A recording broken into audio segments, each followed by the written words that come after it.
we are seeing this game between Paul Morphy versus Louis Paulsen. Both were very good players, especially Paul Morphy. He was a very, very good player, and it was played in 1857. Okay, and it was played in New York. So let's see. First, move e4. Morphy starts with e4. Then his opponent Paulsen played c5, and then Morphy played d4. So Morphy wants to open the game. Morphy wants to control the center, and he wants to attack the pawn as well. Okay, so he attacked this pawn. He controlled the squares in the center. So it's looking nice. Opponent can capture, of course, and that's what he did. He captured c cross d4, and now knight f3. See, Morphy has not captured with the queen, because then what could happen? Opponent could attack with the knight, and then Morphy has to move again. Now this is what Morphy doesn't like. Morphy doesn't like to waste moves. He likes to take gain tempo. He didn't like to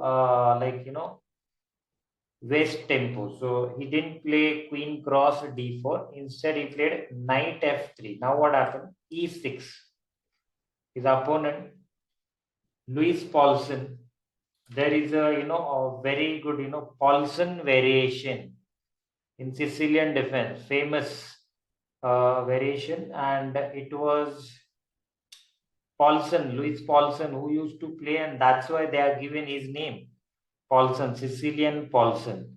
So he was a very good player.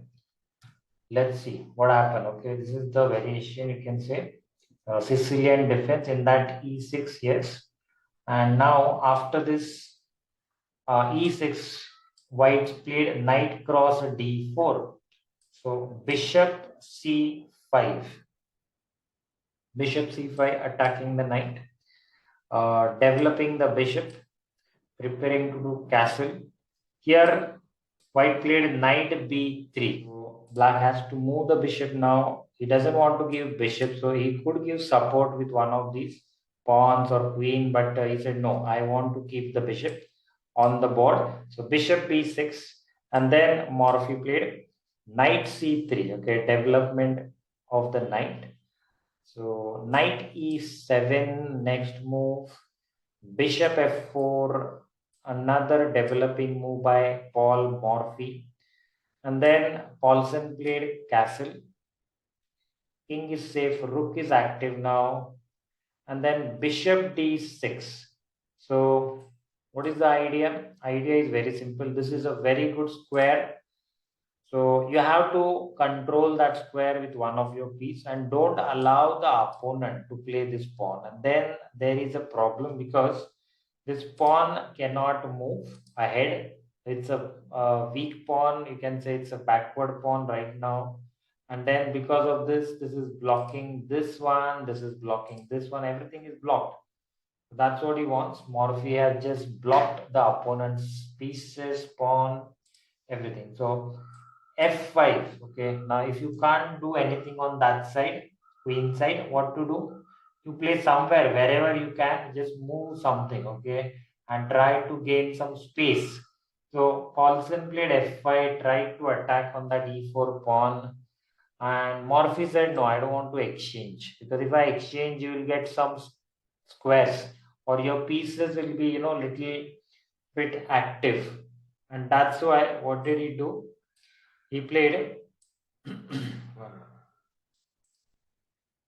yeah, he has played e5. So Morphy didn't exchange. Morphy played e5 move, and then a6, controlling the square. So the knight or the bishop of opponent, white's knight bishop, should not come here. That's why he played a6.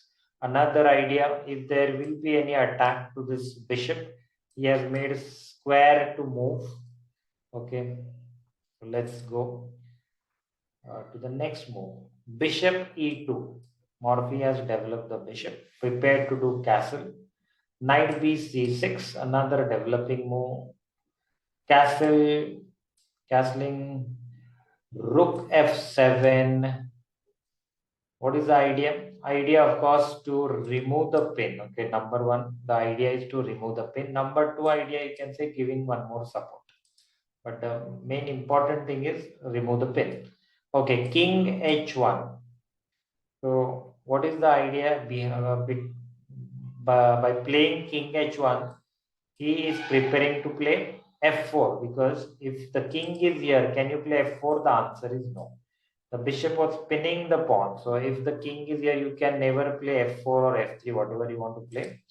So king h1, black understood he wants to play, white wants to play f4. Black said no, I will not allow you to do that. Actually, he should have played g5, but he played f4 here.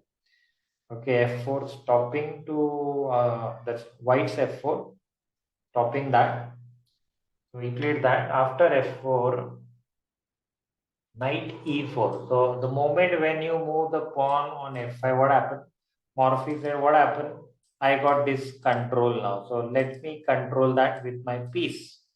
And Morphy has moved the knight here. Very good square for the knight because see now there is no pawn coming and attacking over here because this pawn is already moved here. The other pawn also is blocked, so you cannot move even this pawn. And that's why this is a very nice square. It's called as outpost.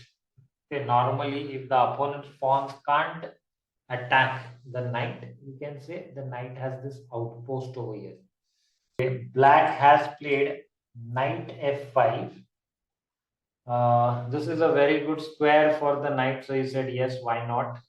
And now he has very nice control over these squares. Okay, that is one thing. Second, uh, if something like if he has now control even this with this, so very nice control on this diagonal. This knight is also controlling few squares.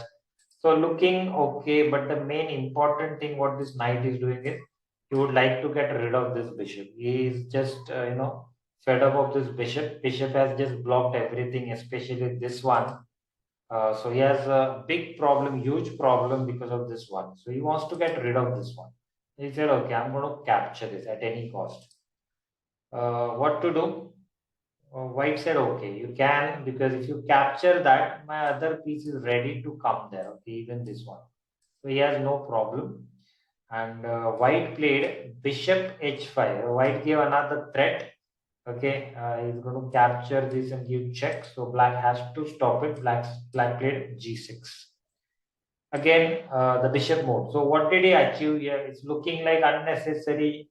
He allowed him to attack, but actually it's not like that. The more he moved, you move this side pawn. What is happening? There are some weaknesses. He has created few weaknesses.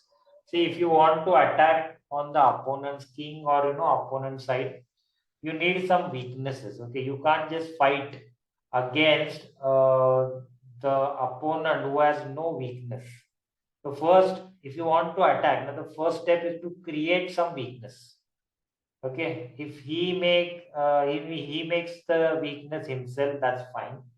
If he is not doing it, then you force the opponent to make some weakness.